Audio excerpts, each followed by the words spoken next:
Zoning Commission to order. Welcome, everybody. Can we do roll call, please, as soon as Gina is in place?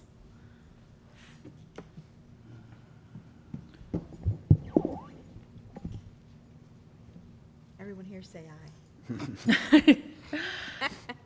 Okay, Gina, when you're ready, if we can go ahead with roll call. Okay, Tony Gokenbach. Here. Mark Hardridge. Here. Mark Kleesner. Mark Piantek. Here. Tom Holdmeyer. Sandy Lucy. Here. John Borgman. Here. Chuck Watson. Here. Samantha Surity Wacker. Here. Carolyn Witt. Here. Sal Maniaci. Here. We can please rise for the Pledge of Allegiance. I pledge allegiance to the flag of the United States of America and to the republic for which it stands, one nation, under God, indivisible, with liberty and justice for all. Okay. Item number 1 is the approval of minutes from July 8th, 2019. Do we have any comments or corrections to the minutes? Okay. I'll entertain a motion. I'll move. A motion approved by Carolyn, second by Mark. All those in favor? Aye. Right. Any opposed? So moved. Okay, we're going to move on then to file number 19-0803. Nick Watts, care of BFA. Applicant is requesting preliminary plat approval for 1801 Fifth Street and 310 Terry Lane. Sal. Yes, so this is what would be just a simple preliminary plat. There's one lot separating the two. However, it is a little bit of a unique situation here. This is the old Packy's building, 1801 East 5th Street, and then 310 Terry Lane behind it. It's got two addresses. So there's the old Packy's building, the addition onto the back, as well as the existing residence that was recently renovated, I think just past years. That recently.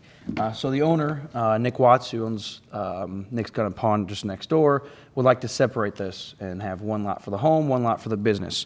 The issue with that is that the way the existing buildings are situated, that this proposed lot, really this lot 1 in the rear for 310 Terry Lane, has to be laid out like this in order for them to get around that existing building. So you can see this, what would be side and rear property line goes right in between it, and there's actually exactly 10 feet according to the survey between each building, so they just cut it in half and did 5 feet right on this portion right here between those two buildings. And this proposed lot 1 does have a minimum lot size of 8,300 square feet, just in case they did want to rezone to residential for R1B, which is what the homes to the I'll show you. I don't have a zoning map. The homes to the north are R1B as well. They have decided not to request the zoning. They actually withdrew that application and said, well, if it's already commercial and the house is grandfathered in, they're going to keep it that way for now in case someone wants to put an office there. But in the future, if they want to go to residential, they'll have the lot size for it. Now, the peculiar thing about this is that they will have to be required to get a variance in order to get this plat approved. And the variance meeting, the Board of Adjustment meeting is predicated on council approval, and council approval is predicated on the Board of Adjustment. So we scheduled it for next Monday, directly before the council meeting. The Board of Adjustment will hear this, and it'll be a variance for now the two addresses to have rear yard setbacks of 5 feet. So, Okay. Is there anyone in the audience that would like to speak on this request? Okay. Board members, any comments, questions? Sal, on the back of the house is a structure for access to the basement. Are you aware of that? I mean,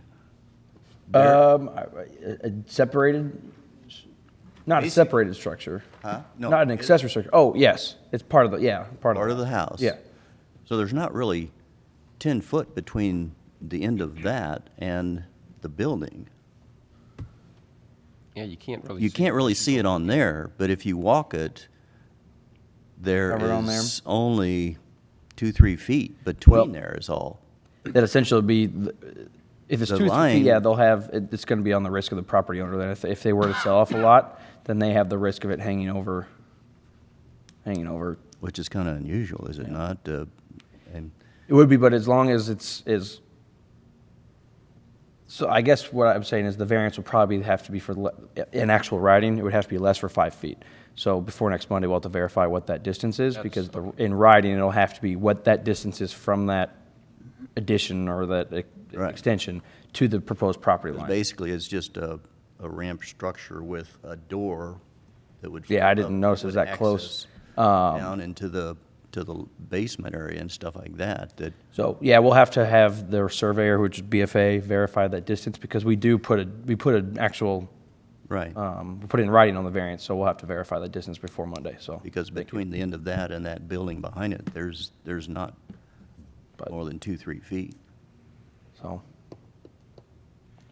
well, thank you. Yeah, we'll make sure that the actual variance certification Okay. has that on there. So, Okay, any other questions or comments by board members? Okay, if not, we'll entertain a motion. Motion to approve. A motion approved by Mark, second by John. John. Okay, all those in favor? Aye. Aye. Any opposed? So moved. I assume, just to make sure that we're clear, that the request is contingent on the variance. correct. Okay. Yep. That's correct. Okay, So the variance will actually have a contingency on it that since the ordinance is last, they'll have a contingency that ordinance is passed, so. just so we're clear. Yep. Okay, moving on then to file number 19-0804. Basora Properties LLC, Terra Regal applicant is requesting a special use permit for a short-term rental at 710 Clay Street. Sal? Yes, so again, we've been seeing these quite a bit this year, over the past few years, I should say. Another request for short-term lodging, which is historically Airbnb, VRBO, that kind of activity. This specific case, 710 Clay Street, you can see is a corner lot. Actually, everything on the west side is R1A, but everything on the east side of Clay Street and north and south is that R1B, single-family residential, the little bit denser zoning. You can see with this corner lot, it does have access to A Street and Clay Street, as well as an alley in the back. There is a detached garage, and it looks like there could be some off-street parking added, either including that garage or just north of it. But we actually don't require any additional off-street parking for this use. It's always just kind of a plus when we're reviewing these. So with our recommendation, the short-term lodging is a use that we don't see as a detriment, thank you to the surrounding property owners. So we are recommending approval. Is there anyone in the audience that would like to speak on this request? Okay, please come forward, state your name and address. You can pull the mic down. There we go. My name is Jane Hillerman. We live at 805 Clay, Okay, and in relation to this property, approximately where is your property? sort of catty-cornered across the street. Okay, so you're on the it's opposite side of the before- just a little bit further. Before you get to 9th Street, it's, Okay, so you're off the map that we see on the TV, but not too far. I really can't tell which one is ours on Sure. there. If it's 800, it's probably Yeah, that's what just I this assumed. next block down, yep. That's what I'm assuming. Okay, please go ahead. I don't like the idea because this is strictly a residential area. There's no other there's a rental next door to us, but he's lived there for a long time and he's a good guy. I see this as a big house with a possibility of party central. And there is nothing in the neighborhood for entertainment. There's nothing in the neighborhood for shopping. And I don't see where this would be anything but, like I said, party central, because they've got 5 bedrooms, I think is what they said was in it. My brother-in-law used to live there. I was in the house many times when they lived there. It was sold when he died. And our kids grew up together. There's nothing else in the neighborhood that would draw people, I don't think, for something like that, unless they wanted to have a big party. Okay, is there anything else you'd like to add? No, that's Okay, it. thank you for your comments. Please go ahead and have a seat. Anybody else that would like to comment? Okay, please come forward, state your name and your address. Hi, Tara Regal with Basora Properties. My address is now 710 Clay. I can assure you I am now a single mother of 3-year-old twins and a 12-year-old boy. I am moving in there on the main floor to stay and live. So that takes up 3 of the 5 bedrooms. The only portion of the property that will be rented is the far left side. If you look at the map, you can see that there's 3 separate entrances into the house. The far left, as you probably know, goes straight upstairs. There's basically only 1.5 bedrooms up there because the second bedroom is accessible through the first bedroom. So that kind of limits me with what I can advertise. I'm really looking for couples that are coming for wineries, and not to party, like 30, 40, 50, 60 something couples. And I'm also looking at nurses and business people, because again, I have small children that will be staying there. And the second and the third sidewalks are for personal use. So, and we do plan on pouring concrete in the back for extra parking.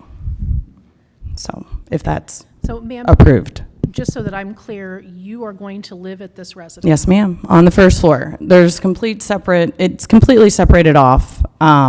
The second floor is separated off from the main, because I don't want them accessing my personal stuff. Okay, so to be clear, so I pulled the code just because I am curious. This isn't really going to be operated as the Airbnb that we see a lot. It really doesn't, does it technically meet the bed and breakfast homestay definition? Because it's Technically, owner occupied? Yeah, it's got the same requirement for either definition. You're right, historically in Airbnb, the resident does not live in, but that is not a prerequisite. It's- So either one, the requirement on either definition, once it's less than 30 days, you require that special use permit. So, Okay, is it looked at, because so what you're telling me, I just haven't gotten this far in the code to verify, but there's no different requirement for a bed and breakfast Yeah. in this zoning or different permission in Right. this zoning district versus another? correct, so it is confusing because we have 2 definitions, one Right. for live in, one live out, but the approval process is the same. So it's still the same special use permit, so. I mean, the house is basically a 2-family. Right. Is how I view it. Separate units. So they're separate units. Correct, Need a so mechanism. It's just one, under one roof. it's a grandfathered 2-unit home, Okay, but, and, yeah. okay. And so this property, this is on the R1B side of the Correct. street? Okay. Correct. Okay. I think that's all I have, unless you guys have questions for me. Yeah, now you said you were going to pour concrete in the back by the garage area and stuff like To that? the south of the detached building. To the south, okay. I mean, because again, I have small children. Right. And I really would prefer not to park on the street because they want to get hit by a car. Okay. So. Any other questions? Yeah, as an access to the second floor, is that from the ground in the back? It is it's the far left sidewalk. If you look, it makes it, Going towards Clay Street? no, going towards, all 3 entrances into the house come off on A Street. Right. You see the far left right there? That entrance to the far left goes straight through the front, what looks like the front door, but it's really just a door that goes straight upstairs into the second floor, which is completely blocked off to my main living area, which is nice. That's what I was curious, where that entrance would be. I cherry-picked the property to be able to work for me. So Sal, since this is kind of different from the others that we normally see, would this fall under the building maintenance code for annual inspection then, or not? Yeah, because it's still that unit, I mean, is going to have So to it'll still have, be- because when she wants to renew her business license annually, it'll trigger that inspection Okay. regardless. It just won't be an inspection on the entire house. It'll be on the unit that it's Just on listed the for. unit that's up. So that address will have 2 building files technically, one for, I think, is it A and B? I don't think it has an A and B yet, but, Well, I mean, it's always been used as a rental upstairs, though. so yeah, they'll have some building file on it, and that's what they'll put the inspection. So will number on. we assign another address to the second? It should already have one, Yeah, I don't. it should have an A and a B, is typically what the post office does. We don't have 2 separate, I don't have 2 separate electric bills. It's all together. Yeah, and that doesn't So- require it. It's, Right. the building official I will have to pull the file and figure out how Well, my it's. concern is if you have phone service up there and some. No, I'm not going to have phone service up there. No, Service, okay. no. They'll have electric.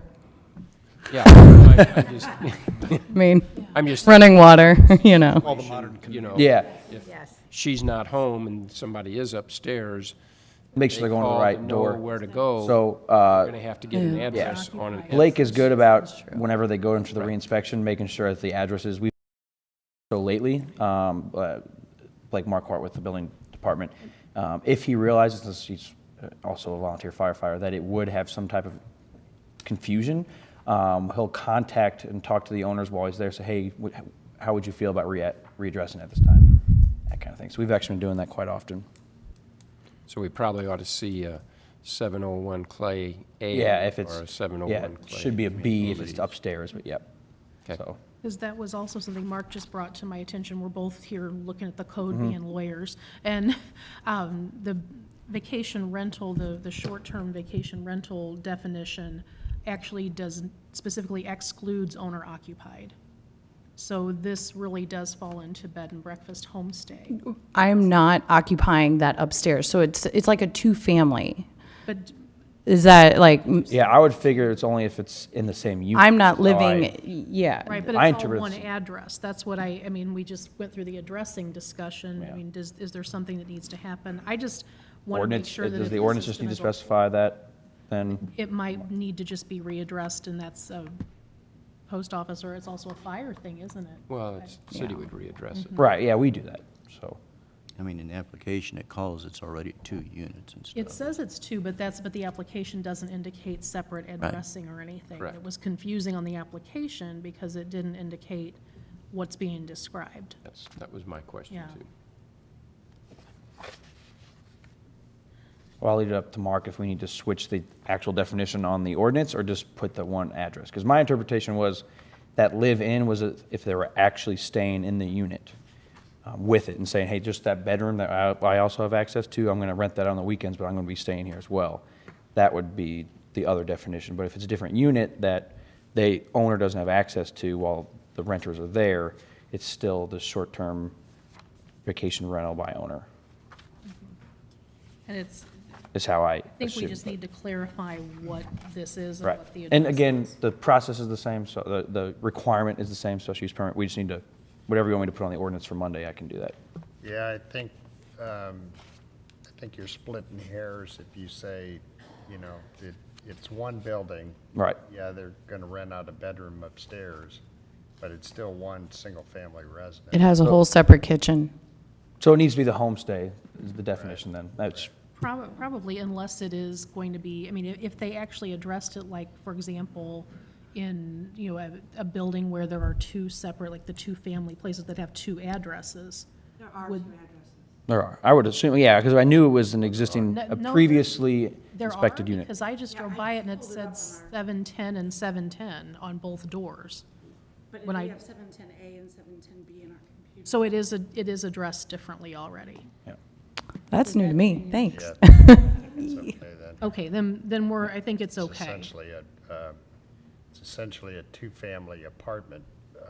Right. One of the apartments is then being rented out short-term. Yeah, because I remember before Tara applied, Blake went to inspect it for her unit and called and said, hey, is this zoning okay? And we said, yep, we looked back, it was old enough, it was grandfathered, so typically the same thing. If we find a 2-unit in a single-family residential district, we verify that it's lawfully non-conforming, so. So really, all she'll have to do is update the addressing. Yeah, I don't know if I don't know if Blake has inspected the second unit yet. So, well, actually, if he did, it would have been for a regular residential. He'll have to inspect it again now if this gets approved. Right. Just seems So- odd that we have records on file as an A and a B. Right. But the building itself isn't, Yeah, we'll have to make sure the doors actually get Do we labeled. know which right. unit is which? yeah. Yeah, the upstairs is B. I just bought it. Upstairs is always B, Okay, upstairs Yep. is always B, okay. so. Good to know, so now we know. See, So- I would have thought going down Clay Street, you pull up to the front door, that's going to be. They both have the same level. address, yeah. Right, But- right, so, Just need to get Yeah. that clarified. right, we need to put And the I'm, letters. I'm fairly confident Blake would have, that would have been a note on his inspection for the second unit. Need to designate this so we know where we're going in case of a call, Right, kind of thing. okay. so. So the request then is actually for 710B, Yes, ma'am. is that's the upstairs Yes. unit? Okay. So I can make sure the ordinance says that then. Is that okay to let her basically amend by interlineation? Okay. So, ma'am, have you spoken to the other folks in the neighborhood about this? Obviously, there's some opposition here. Things have been a little busy for me, to be honest, but I have spoken to the Blackmans, the neighbors that actually touch the property Behind or next to the north. Okay. So, yes, And are they in favor? I explained it all to them, and they're not here. So Okay, well, that doesn't they were answer my smiling. question. So they did not indicate that they were opposed. They did not indicate that they were opposed. No, they proceeded to give me a free fare ticket. Okay. I mean, they were all smiles. They were just like, don't ask me to cut your grass. And I was like, I won't, I promise. Okay. So Okay. Was there a sign in the yard? Because when I drove by today, there was no sign in the yard. I closed on Friday. No, not the for No, sale for us. sign, the, Oh, zoning change. Oh, okay. It's not really, No. It's I not, mean, it's not a zoning, but it's a special use permit. I Yeah, thought no, we we were did still not have putting one. those Yeah, the signs. variance ones were up, but no, we. I know the Blackmans received a letter. They asked me about it. They said, so what's going on with this property? We just got a letter, and I've known the Blackmans for 6 years or so, but I just didn't have time to talk to them about it until I saw them, and they had already known. So, Okay. yeah. Okay. Any other questions from board members? Yeah, but is that where they put it? Anything else that you would like to add? No, I think that's all. Okay. Tiny. Thank you. Okay, please come forward, state your name and address. Yes, I have a Okay, come up to the mic and state your name and address, sir. Those are independent. Ma'am, Please state your name and address. Bob Hillerman. And what's your address? I probably missed what you said, so excuse me if I repeat it. Sure, that's all right. Sir, could you give your address for us? But I was wondering what is meant by short-term leasing. Okay, slow down, slow down. Let's address the board, not Ms. Regal. Okay. Could you please give us your address? Where do you live? I live 2 houses up the street from this property. Okay, thank you. And we've lived there for 61 years, and it's an older residential area. And this property talking about is, I think it's a 5-bedroom home now. And that would accommodate a lot of people on weekends or vacation. And depending on the age of people, it could disrupt the whole neighborhood because we're an older neighborhood there. And I think in the last 60-some years, there's only one house been built in that area, and that's under construction right now. And it's within 2 block and a half of the area. And I don't know how the people renting the place for a month or 2 weeks or whatever could be controlled. I mean, and they would need control because it could turn into a big party place real easy with that Sir? many. Okay. Sir? Sir, the applicant has indicated that she's going to occupy half of the home, the lower half of the home, so she'll be living there. Or I'm sorry, I don't. Yeah, she's going to be living in the lower half of the home. She's going to be living downstairs with her family. The whole house is not being rented out. There's 1 bedroom downstairs, yes. It's a 2-unit structure. It's 2 units. So there's 1 unit on the bottom, she's staying with the family, and then 1 unit up top that she wants to rent out. I don't know how they changed all the rooms in the last few months, but the upstairs was a private residence first. It was rented out. Yep. And when they moved, it was never rented out again until I think there's a couple moved in there a couple of months back. Okay. And then that was changed, and the whole house was changed inside. I haven't been in it since then. Okay. But I know there was 1 bedroom downstairs and 1 on the 2nd floor. And the top floor, I think, now has 3, but I'm not sure of that.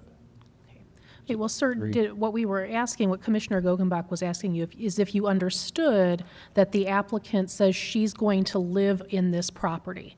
So given that the applicant is going to live in this property, does that change your concern about things getting out of control, since the owner will be on site?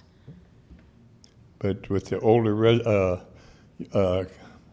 area that we have there, I'm sure there's other places in town more suited than the place in question, because I would hate to see the old area, like I said, turned into a party place with, which could easily happen with that many rooms. Okay. Well, we And, appreciate your comments very much, sir. So is there anything else you'd like to add? And I thank you for your time. Thank you for your time. Okay. Are there any other comments or questions by board members? Any discussion? If the applicant would like to come up and speak about any noise restrictions or rules that you already have in place on some property, or what you And intend. can you come on up and speak, please? I will just mention that the noise ordinance is required for whether it's rental or not. Right. So that's enforced by the police, so. Okay. And ma'am, can I ask you, have you run this type of operation before? Yes, ma'am. Can you please tell about your experience? I also have Brick Rose Beds and Donuts across the street from Cedar Crest Manor. That is more so the property where what you're thinking is going to happen at the property I live at. That's people go to Brick Rose to have a good time, and it's all commercial around there. And that's where things, I do not live there, so they have a good time at that property. Will you be living there for good? I will be living at 710 Clay. To be very frank with you, I'm going through a divorce, and I have my own house now. I will be living with my twins that are about to turn 4 on the main floor. On the main floor, there's actually 3 bedrooms, and on the second floor, there's about 1.5. It really shouldn't be stated that it's 2 because the second room doesn't have a separate entrance. It's just one larger room. And what I'm looking for is a business person in town for a few weeks, a traveling nurse, or couples looking to just get away. I do not want to deal with noise. I like to sleep. I'm not rowdy. I don't play loud music. I'm in my mid-30s. And I can assure you that I enjoy living around nice, quiet, friendly, older areas that are established and not party central. So, And to be clear as well, because of the addressing, I'm sorry, to be clear, we're only approving the top unit, or we're only potentially Correct, approving the top yes. unit. So the entire house will not be approved for this use. It will only be Unit B, the upper level unit, because that's how it's being applied for. my marketing will not include this is a place where you can come party. I can assure you that. I don't need that kind of stuff around my children, so. That's okay, thank you. Anything else? Thank you. Okay, thank you. Okay, any other comments or discussion by board members? Okay, if not, I would entertain a motion. I have a motion to amend the address on the file to 710B Clay Street and approve. A motion by Tony, Second. second by, I think John got it in first. All those in favor? Aye. Any opposed? Okay, so moved. This will go to council next Monday, the 19th at 7 PM. Okay, do we have any other items of business, Sal? We do not. Okay, with that, then I'll entertain one last motion. Motion to adjourn? Motion to adjourn by Chuck. Second by John. Any opposed? All those in favor? Aye. Okay, so moved. Meeting adjourned. Thank you very much.